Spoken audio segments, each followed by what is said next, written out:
So hello and welcome back to my channel the education hub. तो आज day 12 है हमारा, और डे 12 है हमारा socio philosophical perspective of education यानी फ़िलासफ़ी की सीरीज़ का। और आज हम जिस फ़िलासफ़र की बात करेंगे वो है डॉक्टर मारिया मोंटेसरी। ठीक है, तो अब हम जानते हैं ये कौन थी। तो ये भी पहले बच्चों पे ज़्यादा फोकस करती थी। ये मानती थी कि बच्चे जो हैं वो रूट होते हैं किसी भी चीज़ का। अगर हमें किसी नेशन की डेवलपमेंट करनी है, किसी भी चीज़ की डेवलपमेंट करनी है, किसी इंसान की डेवलपमेंट करनी है, तो उसके बचपन से ही होगी वो। ठीक है, तो इसलिए चाइल्ड से बहुत ज़्यादा प्यार करती थी और उनकी सेंस ट्रेनिंग पे इन्होंने फोकस किया है कि बच्चों की अगर हम सेंसेस को स्ट्रॉन्ग करेंगे, जो 6 सेंसेस होती हैं उनको स्ट्रॉन्ग करेंगे, तो बच्चे की डेवलपमेंट हो पाएगी। और इन्होंने कई सारी बुक्स भी लिखी हैं एजुकेशन फील्ड में, और ये सारी बुक्स चाइल्ड के अराउंड ही रिवॉल्व करती हैं, जैसे discovery of child, secret of childhood, child training, Montessori method, इन सब में इन्होंने बच्चों के बारे में ही बात करी है। तो इनके क्या सिद्धांत थे एजुकेशन में, एजुकेशन सिस्टम में इनके क्या सिद्धांत थे। सबसे पहला प्रिंसिपल ऑफ डेवलपमेंट। तो ये मानती थी कि बच्चे की ओवरऑल डेवलपमेंट हो। फिर है प्रिंसिपल ऑफ इंडिविजुअलिटी, यानी हर एक बच्चा अपनी किसी भी फील्ड में आगे बढ़े, जो भी चीज़ वो कर रहा है उसमें वो परफेक्शन से चीज़ कर पाए। फिर है फ्रीडम, प्रिंसिपल ऑफ फ्रीडम, यानी बच्चे को हमें आज़ाद छोड़ना चाहिए। वो जैसा पढ़ना चाहे, जो पढ़ना चाहे, जो उसे पसंद है वो उसे करने का मौका मिलना चाहिए। अगर उसे फ्रीडम मिलेगी तो वो खुद डिसिप्लिन में भी रहेगा। फिर है प्रिंसिपल ऑफ सेल्फ एजुकेशन, यानी बच्चे की सेल्फ एजुकेशन पे वो फोकस करती थी। यानी बच्चे को अगर हम खेलने देंगे तो वो खुद चीज़ें सीखेगा, उसे खुद एजुकेशन मिलेगी। तो इस चीज़ पे वो फोकस करती थी। प्रिंसिपल ऑफ मसल्स ट्रेनिंग, यानी मस्कुलर ट्रेनिंग, फिजिकल ट्रेनिंग पे फोकस करती थी कि बच्चे को फिजिकली फिट होना चाहिए। प्रिंसिपल्स ऑफ सेंस ट्रेनिंग, जैसा कि मेन इनका यही मोटिव था कि बच्चों की सेंसेस को हमें स्ट्रॉन्ग करना है, 6 सेंसेस को स्ट्रॉन्ग करना है। जैसे बच्चों को दिखाते हैं तो विजुअल सेंस उनकी इम्प्रूव होती है। बच्चों को ऑडियो एड्स दिखाए उन्होंने, बाहर एक्सपोजर्स के लिए लेके गई। फिर उनका जो 7th प्रिंसिपल था वो था education according to psychology of the child, यानी बच्चे की नीड्स को ध्यान में रखते हुए, बच्चे की माइंड को ध्यान में रखते हुए हमें चीज़ों को बनाना चाहिए, करिकुलम बनाना चाहिए, उन्हें एक्टिविटीज़ करवानी चाहिए बच्चों का ध्यान रखते हुए। जैसे अगर एक बच्चा छोटा बच्चा है, उसको हमें ऐसी चीज़ें नहीं सिखानी चाहिए जो उसकी क्लास के लिए अप्रोप्रिएट ही नहीं है और वो सीख ही ना पाए। ठीक है, अब देखिए मोंटेसरी कॉन्सेप्ट ऑफ एजुकेशन। ठीक है, तो उनका क्या कॉन्सेप्ट था एजुकेशन का। सबसे पहला उनका एम क्या था एजुकेशन का। वो ये मानती थी कि बच्चे की ऑलराउंड डेवलपमेंट होनी चाहिए, बच्चा परफेक्ट बने अपनी फील्ड में। फिर मॉन्टेसरी मेथड, वो किस चीज़ पे फोकस करती थी, डेली लाइफ एक्सरसाइज में, यानी जो हम डेली रूटीन में काम करते हैं वो बच्चों को खुद करना आना चाहिए।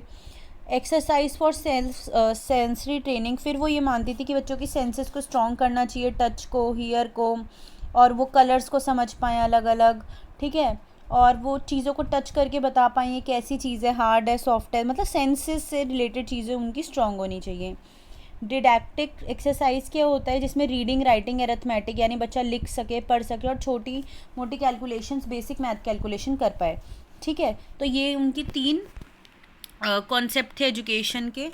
फिर आता है role of teacher in Montessori system, यानी वो क्या मानती थी, टीचर का एक स्पेशल रोल होता है, उसने बच्चों को ऑब्जर्व करना है कि बच्चा क्या कर रहा है, उसे गाइड करना है कि ऐसे करना है, और उन्हें हेल्प करनी है। ठीक है, टीचर को तब तक बच्चे को नहीं समझाना जब तक वो गलत ना करे, और बच्चे को गलती करने दे ताकि वो खुद अपनी गलती से सीखे।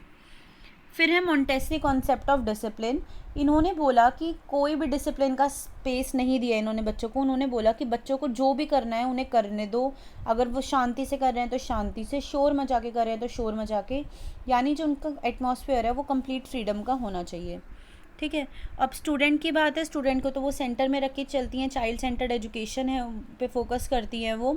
ठीक है, और वो ये मानती हैं कि सब बच्चों को फुल फ्रीडम मिलनी चाहिए और वो खुद सीखें। फिर है impact of Montessori on modern education, यानी इनकी फ़िलॉसफी का क्या इम्पैक्ट पड़ा है आजकल की एजुकेशन पे। देखिए, सबसे पहला तो साइंटिफिक कॉन्सेप्ट ऑफ एजुकेशन, यानी हम साइंस के थ्रू बच्चों को पढ़ाएं। फिर है एम्फेसिस ऑन इंडिविजुअल ट्रेनिंग, हर एक बच्चे पे हमें अलग अलग ध्यान देना है। ठीक है, इंडिविजुअल बच्चे पे हमें ध्यान देना है। फिलोसफिकल अप्रोच टू एजुकेशन, यानी बच्चे की नीड, इंटरेस्ट को ध्यान में रखते हुए हमें उससे काम करवाना है। फ्रीडम टू द चाइल्ड, बच्चे को फ्रीडम देना है। पॉजिटिव डिसिप्लिन, यानी डिसिप्लिन हो बट एकदम स्ट्रिक्ट ना हो, बच्चा अगर हम उसे फ्रीडम देंगे तो वो खुद डिसिप्लिन में रहेगा। डेमोक्रेसी इन एजुकेशन यानी सबको इक्वल राइट्स में जो मतलब इक्वल रख कर चलना है सबको। लर्निंग बाय डूइंग, बच्चा खुद करेगा और खुद सीखेगा। राइट प्लेस फॉर टीचर, उन्होंने टीचर की जो प्लेस बताई है जो कि मैंने अभी आपको बताई थी कि टीचर को बच्चे को स्पून फीडिंग नहीं करानी, मतलब एकदम एक आई वो टॉपिक पढ़ा दिया ख़त्म, ऐसे नहीं करवाना, बच्चे को खुद एक्सप्लोर करने का मौका देना है। अब देखिए इनकी कुछ लिमिटेशंस रही हैं, यानी कुछ कमियां रही हैं इनकी फ़िलॉसफी में। तो वो कुछ कमियां क्या है, लैक ऑफ कोरिलेशन, यानी ये अलग अलग सब्जेक्ट्स को एक साथ जोड़ के नहीं चलती। Too much emphasis on physical development, ये ज़्यादा फोकस करती हैं फिजिकल डेवलपमेंट पे बच्चे की। निगलेक्ट ऑफ प्ले एक्टिविटीज़, मतलब प्ले पे इन्होंने ज़्यादा फोकस नहीं करा। लिमिटेड सोशल एक्टिविटीज़, यानी इन्होंने इंडिविजुअल पे ध्यान दिया है, ग्रुप पे ध्यान नहीं दिया। ठीक है, उसके बाद है no place for poetry and literature, poetry यानी पोएम्स वगैरह को इन्होंने कोई प्रॉपर प्लेस नहीं दी है। मैकेनिकल मैनिपुलेशन, इसका ये मतलब है बच्चे को एक मशीन की तरह इन्होंने चलवाया है। फिर है कॉस्टली अपैरेटस, यानी जिस भी बच्चों को पढ़ाया जाएगा जिस भी चीज़ों से वो थोड़ी महंगी पड़ती है तो ये पुअर कंट्रीज़ में हम यूज़ नहीं कर सकते। जैसे इन्होंने बोला ऑडियो विजुअल एड्स यूज़ करो, तो हर एक कंट्री अफोर्ड नहीं कर सकती अपने बच्चे को ऑडियो विजुअल एड पढ़ाने से, तो इसलिए ये कुछ इनकी लिमिटेशंस थी। अब देखिए जो मॉन्टेसरी हैं और फ्रॉबेल, जो फ्रॉबेल के बारे में हमने पिछली वीडियो में पढ़ा और मॉन्टेसरी के बारे में इस वीडियो में हमने पढ़ा, तो ये आपस में कैसे सिमिलर हैं या कैसे अलग है आपस में। तो देखिए सबसे पहले प्रोविज़न फॉर नर्सरी एजुकेशन, तो फ्रॉबेल ने और मॉन्टेसरी ने दोनों नर्सरी एजुकेशन पे फोकस करा, यानी 3 से 7 साल के बच्चों के एजुकेशन पे। दोनों मानते थे कि चाइल्ड सेंटर्ड एजुकेशन होनी चाहिए, बच्चे को ध्यान में रखते हुए हमें पढ़ाना है। फिर है इम्पोर्टेंस ऑन इन्वायरमेंट, दोनों ने इन्वायरमेंट को इम्पोर्टेंस दिया है। सेंस ट्रेनिंग पे दोनों ने फोकस करवाया कि बच्चों की सेंस ट्रेनिंग इम्प्रूव हो। एम्फेसिस ऑन सेल्फ एक्सप्रेशन, बच्चा अपनी बात रख पाए, दोनों ने इस चीज़ को कहा है। प्लेवे मेथड के बारे में भी दोनों बात करते हैं कि बच्चे को हमें गेम्स खिलाने चाहिए, फ्रीडम देनी चाहिए, ये दोनों बताते हैं। और आइडियलिज्म, यानी बच्चों के आइडियाज़ पे फोकस करना है, गॉड पे फोकस करना है, ये दोनों इस बात को मानते हैं। अब देखिए इनके पॉइंट क्या हैं कंपैरिजन के, ये दोनों अलग क्यों हैं। देखिए सबसे पहला है फिलोसफिकल वर्सेस साइंटिफिक अप्रोच, यानी कि जो फ्रॉबेल थे उनका फिलोसफिकल बैकग्राउंड था, फिलोसफी पे फोकस करते थे बच्चे की, और जो मॉन्टेसरी है, मारिया मॉन्टेसरी है, वो साइंटिफिक अप्रोच पे फोकस करती थी साइंस के थ्रू पढ़ाने के लिए। सेकंड है emphasis on group versus individual teaching, तो जो फ्रॉबेल थे वो ग्रुप में फोकस करते थे, मॉन्टेसरी जो थी वो इंडिविजुअल पे फोकस करती थी। थर्ड है emphasis on social versus individual tendencies, यानी यही बात है कि जो फ्रॉबेल थे वो ग्रुप सोशल पे सोसाइटी पे फोकस करते थे, और जो मारिया मॉन्टेसरी थी वो इंडिविजुअल टेंडेंसीज पे फोकस करती थी। Use of gift versus didactic apparatus for sense training, यानी कि जो फ्रॉबेल थे वो बोलते थे कि बच्चों की को गिफ्ट वगैरह दो, ठीक है, और ये जो मारिया मॉन्टेसरी थी ये मानती थी कि हमें अपैरेटस यूज़ करने, यानी टीचिंग के लिए ऑडियो विजुअल एड्स यूज़ करके उससे बच्चों को पढ़ाना चाहिए।